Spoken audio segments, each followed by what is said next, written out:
வணக்கம், welcome to foods of India. விசேஷ நாட்கள்னாவே வீட்டில் வாழைக்காய் வச்சு சாதத்துக்கு ஏற்ற மாதிரி ஏதாவது ஒரு சைட் டிஷ் வந்து நம்ம ரெடி பண்ணுவோம். அந்த வகையில் இன்றைக்கி நம்ம வாழைக்காய் வச்சு வாழைக்காய் புட்டு எப்படி ரெடி பண்ணலாம் அப்படின்னு பார்க்க போகிறோம். இந்த வாழைக்காய் புட்டு ரெடி பண்ணுறதுக்கு நான் 2 நல்ல விளைஞ்ச வாழைக்காய் எடுத்திருக்கேன்.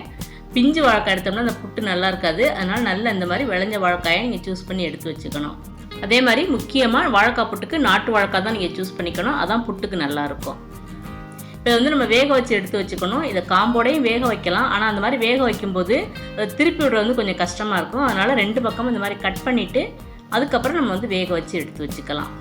வாழைக்காய் வேக வைக்கிறதுக்கு வாழைக்காயோட சைஸுக்கு ஏற்ற மாதிரி ஒரு அகலமான பாத்திரம் எடுத்துக்கணும். நான் வந்து இந்த மாதிரி ஒரு அகலமான கடாய் எடுத்திருக்கேன். இப்போ இதில் வந்து தேவையான அளவு தண்ணி சேர்த்து தண்ணி கொஞ்சம் சூடானதுக்கப்புறம் எடுத்து வச்சுருக்க வாழைக்காயை சேர்த்துக்குங்க. இப்போ அடுப்பை ஃபுல் ஃப்ளேமில் வச்சு ஒரு மூடி போட்டு மூடி 5 நிமிஷம் அதை அப்படியே வேக வச்சுக்கலாம். 5 நிமிஷத்துக்கு அப்புறம் மூடியை திறந்து வாழைக்காய் வந்து திருப்பி விட்டுக்கணும். நம்ம காம்பை கட் பண்ணதுனால இது திருப்பி விடுறது கொஞ்சம் ஈஸியாக இருக்கும். காம்போட இருந்துச்சுன்னா திருப்பி விடுறது கொஞ்சம் கஷ்டமாக இருக்கும். அவ்வளோதான்.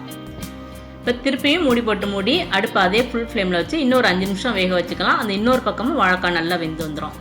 வாழைக்காய் வேக வச்ச தண்ணியை பார்க்கும்போதே நம்மளுக்கு தெரிஞ்சிடும் வாழைக்காய் நல்லா வெந்திருக்கு அப்படின்னு. ஒரு சில வாழைக்காய் வேகிறதுக்கு 10 நிமிஷம் ஆகும். ஒரு சில வாழைக்காய் வேகிறதுக்கு வந்து 12 நிமிஷம் வரைக்கும் கூட எடுத்துக்கும். அது வாழைக்காயோட சைஸை பொறுத்து இருக்குது.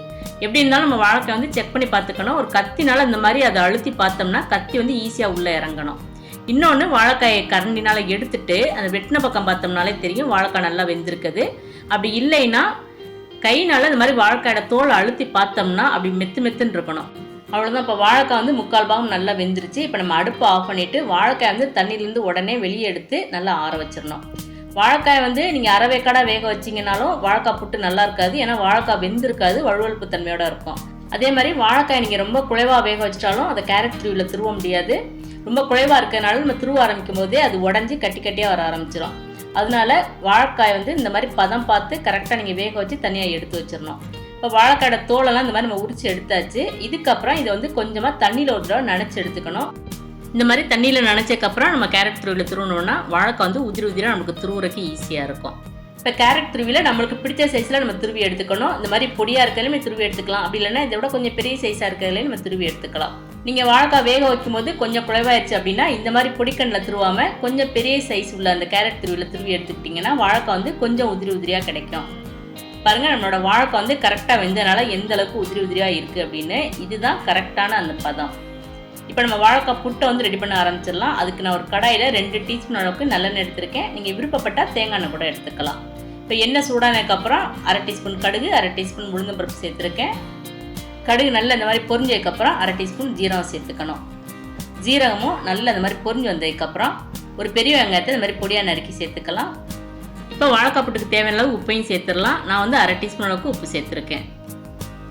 இப்போ இதையும் சேர்த்து எண்ணெயில் வந்து நல்லா வதக்கி எடுத்துக்கணும். வெங்காயம் வந்து கண்ணாடி பதம் வர வரைக்கும் நம்ம எண்ணெயில் நல்லா வதக்கிக்கணும்.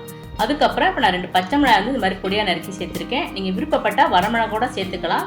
ஆனால் வரமிளகா சேர்த்தோம்னா அந்த புட்டோட கலர் மாறும். அதுக்காக தான் நான் பச்சை மிளகாய் சேர்த்துருக்கேன். இது கூட 1/2 டீஸ்பூன் அளவுக்கு மிளகுத்தூள் சேர்த்துருக்கேன். நீங்கள் விருப்பப்பட்டால் இது போல் பெருங்காயம் கூட சேர்த்துக்கலாம். இப்போ வாசத்துக்கு கொஞ்சமாக கருவேப்பிலை சேர்த்து இது எல்லாத்தையும் சேர்த்து எண்ணெயில் நல்லா வதக்கி எடுத்துக்கணும். இப்போ எண்ணெயில் நல்லா வதங்கினதுக்கப்புறம் நம்ம துருவி எடுத்து வச்சுருக்க வாழைக்காய் இது கூட சேர்த்துக்கலாம். வாழைக்காய் சேர்க்கும் போது அடுப்பு வந்து நம்ம சிம்மில் வச்சுக்கணும். வாழைக்காய் சேர்த்து நம்ம அதிக நேரம் எண்ணெயில் வதக்கக்கூடாது. ஒரு 1 நிமிஷம் எண்ணெயில் வதக்கினா போதும். ஏன்னா நம்ம அதிக நேரம் வதக்கிட்டோம்னா அந்த வாழைக்காயில் இருக்க தண்ணி சத்தையெல்லாம் அது குறைஞ்சி அப்போ வாழைக்காய் புட்டு வந்து ரொம்ப ட்ரையாக இருக்க மாதிரி இருக்கும். அதனால் அதிக நேரம் வதக்காமல் அடுப்பை வந்து சிம்மில் வச்சு 1 நிமிஷம் நீங்கள் வதக்கி விட்டால் போதும். வெங்காயம், வாழைக்காய் துருவல் எல்லாமே நல்லா அந்த மாதிரி ஒன்றா கலந்து வந்ததுக்கப்புறம் இப்போ எனக்கு தேவையான தேங்காய் துருவலை வந்து நம்ம சேர்த்துக்கணும். தேங்காய் துருவல் நம்மளோட விருப்பம் தான், எவ்வளோ வேணாலும் சேர்த்துக்கலாம். நான் வந்து 1/4 கப் அளவுக்கு துருவன தேங்காய் சேர்த்துருக்கேன். இப்போ இதையும் சேர்த்து நம்ம நல்லா இந்த மாதிரி கலந்து விட்டதுக்கப்புறம் நம்ம அடுப்பை ஆஃப் பண்ணிடணும். வாழைக்காய் புட்டு ரெடியான உடனேயே நம்ம அதை இன்னொரு பாத்திரத்துக்கு மாற்றி வச்சிடணும். நம்ம அதே கடாயில் வச்சுருந்தோம்னா அந்த கடாயோட ஹீட்டுக்கு வாழைக்காய் வந்து கொஞ்சம் ட்ரையான மாதிரி ஆயிரும். 2 வாழைக்காய் இருந்தால் போதும், 5 பேருக்கு நம்ம சைட் டிஷ் வந்து ரெடி பண்ணிடலாம். அந்தளவுக்கு நல்ல கணிசம் கிடைக்கும் இந்த வாழைக்காய் புட்டு. இந்த வாழைக்காய் புட்டு சாம்பார் சாதம், ரசம் சாதம், காரக்குழம்பு, மோர் குழம்பு எல்லாத்துக்கும் ஒரு சூப்பரான காம்பினேஷன். நீங்களும் இன்றைக்கே இந்த மெத்தடில் இந்த வாழைக்காய் புட்டு செஞ்சு பாருங்கள். இந்த வீடியோ உங்களுக்கு பிடிச்சிருந்தேன்னா லைக் பண்ணுங்கள், ஷேர் பண்ணுங்கள். மறக்காமல் ஃபுட்ஸ் ஆஃப் இந்தியா சேனலை சப்ஸ்கிரைப் பண்ணுங்கள். தேங்க்ஸ் ஃபார் வாட்சிங்.